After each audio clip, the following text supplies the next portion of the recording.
তিন ব্যক্তি এমন আছেন, তাদের সাথে আল্লাহ কথা বলবেন না, তাদেরকে আল্লাহ পবিত্র করবেন না।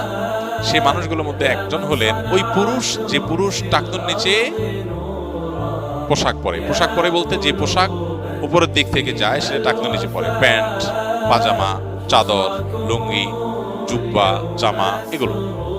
মোজা যেটা থাকেই নিচে, নিচ দিক থেকে পরা হয়, ওইটার কথা ভিন্ন।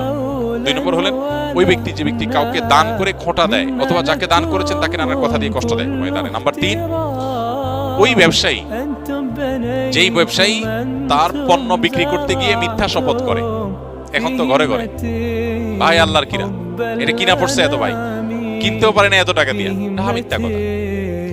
তো এই ব্যবসায়ী যে তার পণ্য বিক্রি করার প্রয়োজনে মিথ্যা শপথ করে ক্রেতাদের সাথে, কাস্টমারের সাথে, তার দিকে আল্লাহ তাকাবেনও না, তাকে পবিত্র করবেন না, এবং কিয়ামতের দিন আল্লাহ রাব্বুল আলামিন তার সাথে কথাও বলবেন না। আল্লাহ আমাদেরকে এই সমস্ত বদগুণ, খারাপ গুণ থেকে, চরিত্র থেকে হেফাজত করার তৌফিক দান করুন।